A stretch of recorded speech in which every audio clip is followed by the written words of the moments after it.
아주 먼 옛날 푸른 구름이 머무는 청운골이라는 깊은 산골 마을에 연화라는 이름의 어여쁜 처자가 살고 있었습니다. 연화는 비록 가난하여 입는 옷은 낡았지만 그 마음씨는 비단결처럼 곱고 얼굴은 밤하늘의 달처럼 청초했습니다. 어릴 적 부모님을 여의고 홀로 남겨졌지만 생전에 약초꾼이셨던 아버지에게 어깨너머로 배운 지식으로 꿋꿋하게 살아가고 있었지요. 요즘 들어 통 쓸만한 약초가 보이질 않네.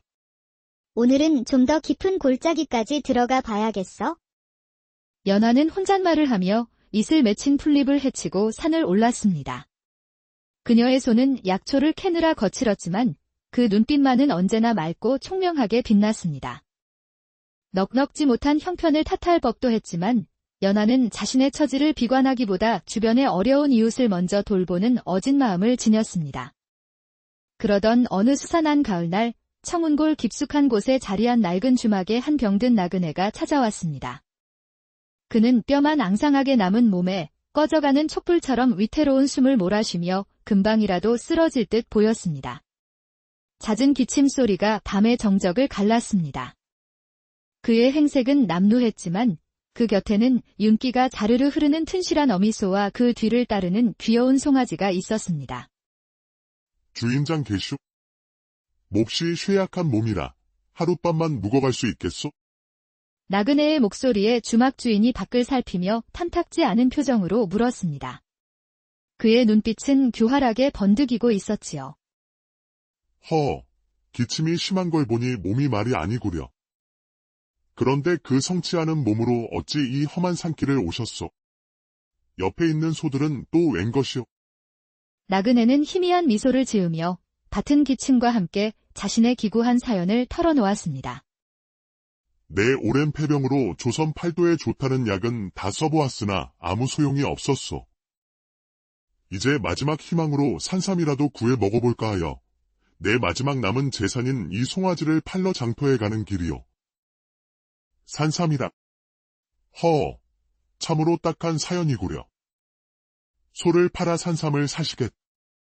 그럼 저 어미 소도 파실 참이시오. 아니요.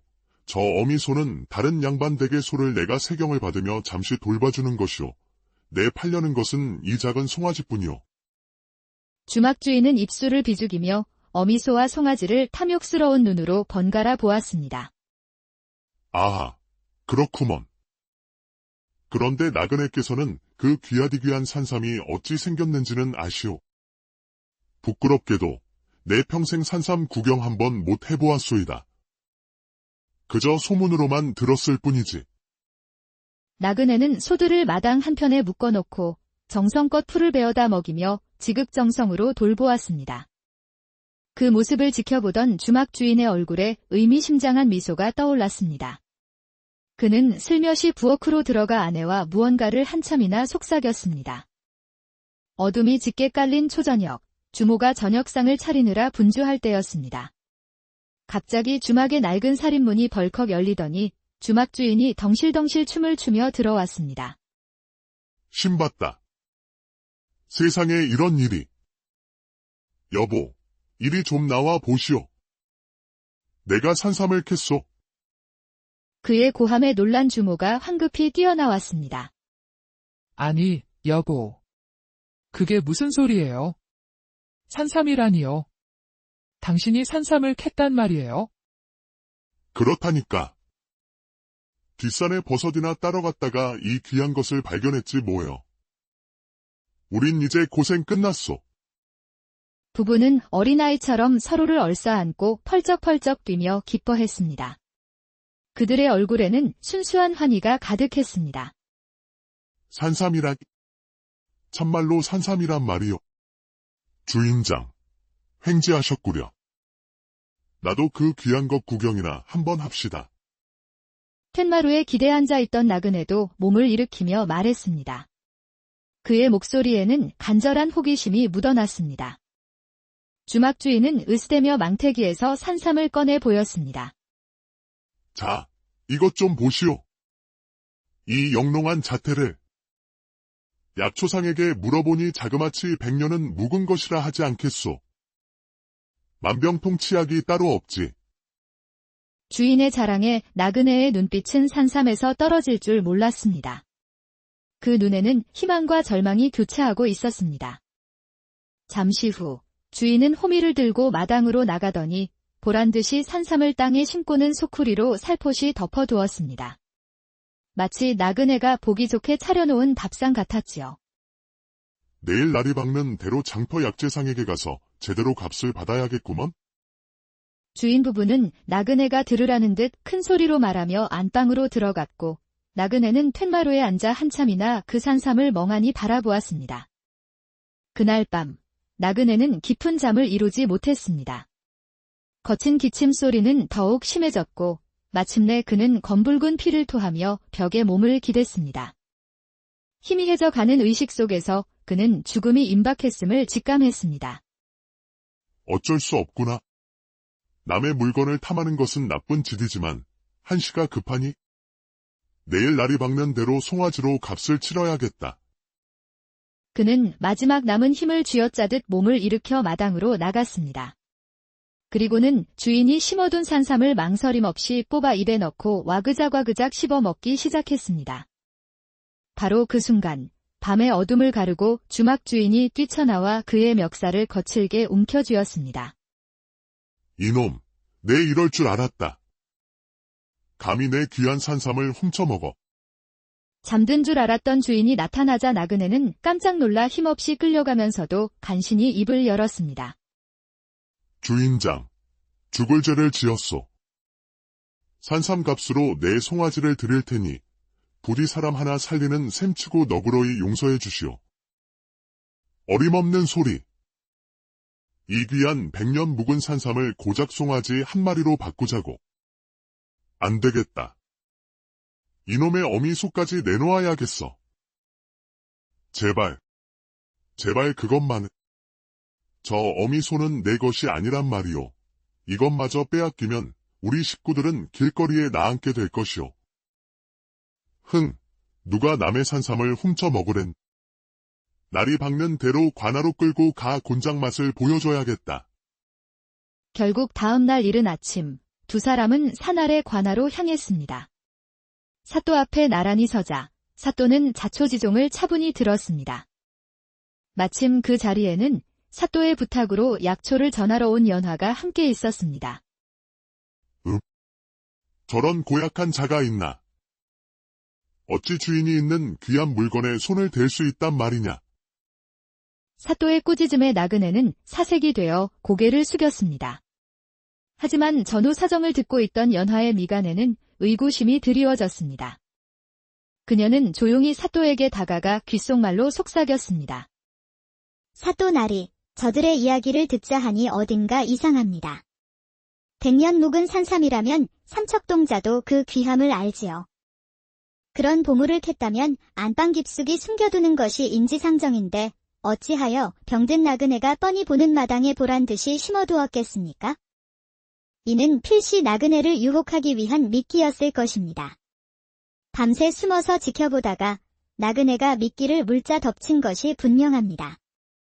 연화의 말을 들은 사또는 턱을 쓰다듬으며 고개를 끄덕였습니다. 너의 말을 듣고 보니 일리가 있구나. 허나 심증만 있을 뿐 물증이 없으니 어찌한단 말이냐. 나리, 제게 좋은 생각이 있습니다. 연화가 다시 사또에게 귓속말을 건넸고 사또의 얼굴에 의미심장한 미소가 떠올랐습니다. 다시 제자리로 돌아온 사또는 단호한 목소리로 외쳤습니다. 지금부터 판결을 내리겠다. 여기 있는 연하는 이 고을 최고의 약초꾼이다. 연하야, 사람 뱃속에 들어간 것이라도 작은 조각만 보고 그것이 진정 100년 묵은 산삼인지 아닌지 구별할 수 있겠느냐? 예, 나리. 100년 묵은 산삼이라면 조각만 보아도 그 향과 기운이 남달라 알아보지 못하는 것이 더 어렵습니다. 좋다. 여봐라. 저 산삼 도둑의 배를 당장 갈라 뱃속에 든 것이 진정 산삼인지 확인하라. 사또의 말에 나그네는 사시나무 떨듯 떨며 눈물을 흘렸습니다. 만약 산삼이 맞다면 그는 죽음으로 죄를 갚고 주인에게는 소와 송아지를 모두 넘기도록 하라. 허나 만약 그것이 산삼이 아니라면 나그네를 속이고 사또인 나까지 능멸한 죄로 주막 주인의 전 재산을 몰수하고 평생 옥살이를 시킬 것이다. 사또의 판결에 주막 주인의 얼굴이 파랗게 질렸습니다. 그는 땅바닥에 머리를 찌으며 울부짖었습니다. 사또 나리. 제발 한 번만 살려주시옵소서. 사실 그것은 산삼이 아니었고 제가 따로 키우던 장내삼이었나이다. 저자의 사정이 급해 보이기에 필시 미끼를 던지면 큰 값을 치를 것이라 생각하여 그만 죽을 죄를 지었나이다. 연화의 추리는 한치의 오차도 없었습니다. 사또는 괘씸하다는 듯 그를 향해 호통쳤습니다. 이 고을을 찾아온 손님을 상대로 사기를 치려 한 죄가 매우 크다. 내 놈은 당장 나그네의 병이 완치될 때까지 모든 약값을 지불하도록 하라. 그리고 나그네 또한 허락 없이 남의 물건에 손을 댄 잘못이 있으니 병이 완쾌되는 즉시 약속했던 송아지를 주인에게 넘기도록 하라. 깔끔한 판결에 주막 주인과 나그네는 서로 다른 의미의 눈물을 흘렸습니다. 나그네는 연화에게 몇 번이고 감사의 인사를 전했습니다. 이 일이 있은 후 연화의 지혜로움은 온 고을에 퍼져 그녀가 캐온 약초는 언제나 좋은 값을 받게 되었습니다. 하지만 세월이 흘러갈수록 연화에게는 깊은 고민이 하나 생겼습니다. 바로 혼기가 꽉 찼음에도 시집을 가지 못하는 자신의 처지였지요. 어느덧 26, 당시로서는 노처녀 중의 노처녀가 되고 말았습니다. 고운 심성을 모두가 알았지만 가난한 고아를 며느리로 맞으려는 집은 없었습니다. 하늘이시여, 어찌하여 제게는 대피를 점지해주지 않으시나이까. 그저 남들처럼 평범한 가정을 꾸리고 싶을 뿐인데. 연화는 밤하늘의 달을 보며 한숨 짓는 날이 많아졌습니다. 시간은 야속하게 흘러 살을 애는 듯한 바람이 부는 겨울이 되었습니다. 펑펑 내리는 눈에도 연화는 약초를 캐기 위해 새벽같이 산에 오를 채비를 했습니다. 아이고, 연화야. 이 눈보라에 어딜 가려고 그러니? 오늘은 그냥 쉬려무나. 그러다 큰일 나겠다. 아주머니, 걱정 마셔요. 눈 온다고 쉬고 비 온다고 쉬면 저 혼자 사는 일의 풀칠은 누가 해주겠어요. 부지런히 움직여야 이 겨울을 나지요. 연화는 씩씩하게 대답하고는 깊은 산속으로 향했습니다. 산신께 기도를 올리고 약초를 찾아 헤매던 그때 그녀의 눈에 믿을 수 없는 광경이 펼쳐졌습니다. 새하얀 눈밭 위로 보석처럼 빛나는 새빨간 산삼 열매가 그녀를 맞이하고 있었습니다. 이것이 정령 산삼이란 말인가? 내가 꿈을 꾸고 있는 것은 아니겠지? 연화는 떨리는 손으로 조심스럽게 산삼을 캤습니다. 흙을 털어내자 드러난 영롱한 자태는 좋기 100년은 넘어 보이는 천종산삼이었습니다. 산신령님, 감사합니다. 정말 감사합니다. 이제 나도 드디어 시집을 갈 수 있겠구나. 연화는 추위도 잊은 채 산삼을 품에 안고 쏜살같이 집으로 돌아왔습니다. 이튿날 연화가 천종산삼을 캤다는 소문이 퍼지자 저작거리 약재상이 찾아왔고 곧이어 이 고을 최고의 부자인 김진사가 사람을 보내왔습니다. 연화는 약재상을 따라 저작거리 주막으로 향했습니다. 지긋지긋한 가난과 노처녀 신세를 벗어날 수 있다는 희망에 부풀어 있었지요. 주막 안에는 김진사와 그의 수하들이 술상을 차려놓고 그녀를 기다리고 있었습니다. 연화가 조심스럽게 산삼을 펼쳐 보이자 김진사의 눈이 휘둥그레졌습니다. 오, 이것 좀 보게. 내 평생 이런 영물은 처음 보는구만. 주막 안의 모든 사람들이 산삼의 영롱한 자태에 넋을 잃고 감탄하던 바로 그때였습니다. 누군가 번개처럼 튀어나와 연화의 산삼을 낚아채더니 그 자리에서 와그작와그작 씹어 먹기 시작하는 것이 아니겠어요? 야, 누구세요? 아니, 이놈이 지금 무슨 짓이냐? 주막은 순식간에 아수라장이 되었습니다. 머리끝까지 화가 치민 김진사가 고함을 쳤습니다. 저 미친 작자를 당장 잡아 죽여라. 산삼 도둑의 정체는 바로 오랜 폐병으로 골골대던 노름꾼 치수였습니다. 김진사의 수하들에게 호되게 얻어맞은 치수는 코피를 흘리며 바닥에 쓰러져 있었습니다. 진사 어르신, 제발 그만하셔요. 이러다 사람 잡겠습니다. 연화는 어이가 없었지만 일전에 도왔던 병든 나그네의 모습이 떠올라 그들 사이를 가로막았습니다. 사람. 여기 어디에 사람이 있다는 말이냐? 내 눈에는 천하의 도둑놈밖에 보이지 않는구나. 이놈의 배를 갈라 산삼을 꺼내야겠다. 살기등등한 김진사의 외침에 치수는 사색이 되었습니다. 바로 그때 연화가 입을 열었습니다. 어르신, 잠시만 기다려 주십시오. 어르신께는 저 사람을 벌할 권리가 없으십니다. 아직 저 사람의 뱃속에 있는 산삼은 제 것입니다.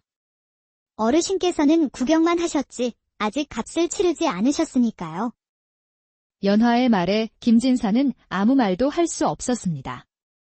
그녀의 말이 100번 옳았기 때문입니다. 그러니 저 도둑을 어찌할지는 산삼의 주인인 제가 결정할 일입니다. 저 사람을 제게 넘겨주십시오. 참. 오늘 하루 일진이 사납구먼. 에이, 재수없는 놈. 김진사는 투덜거리며 돌아가 버렸고 연화는 치수를 데리고 주막을 빠져나왔습니다. 인적이 드문 언덕에서 연화는 치수를 풀어주며 말했습니다. 치수 씨, 어서 가세요. 뒤는 걱정 말고 멀리 도망치세요. 병으로 고생하는 그 마음이 얼마나 절박했으면 그랬겠어요. 이미 뱃속에 들어간 산삼을 어찌하겠어요. 부디 몸 건강히 다시는 나쁜 짓 하지 말고 바르게 사세요. 연화의 말을 듣고 있던 치수는 눈시울을 붉힌 채 그녀를 바라보다 말없이 몸을 돌려 고갯길을 넘어 사라졌습니다. 집으로 돌아온 연화는 그제야 다리에 힘이 풀려 주저앉았습니다. 눈앞에서 평생의 행운을 날려버린 허탈감에 깊은 한숨을 내쉬었습니다. 휴. 그걸 팔아 혼인 미천으로 삼으려 했는데 내 팔자에 없는 복이었나 보구나. 그저 한바탕 꿈을 꾼 셈이지. 그렇게 3년이라는 세월이 쏜살같이 흘렀습니다. 얼음이 녹고 꽃이 피는 어느 따스한 봄날이었습니다. 여느 때처럼 약초를 캐고 지친 몸으로 집에 돌아온 연화는 자신의 집마당 앞에 서 있는 한 남자를 발견했습니다. 비단 두루마기를 입은 훤칠한 젊은이가 그녀를 보자마자 달려와 넙죽 큰절을 하는 것이 아니겠어요. 어머나. 니신데 저 같은 사람에게 이러십니까? 어서 일어나십시오. 연하 낭자, 저를 모르시겠습니까? 접니다. 치수입니다. 향분이 고개를 들어 그의 얼굴을 살피니 3년 전 자신이 놓아주었던 그 산삼도둑 치수가 맞았습니다.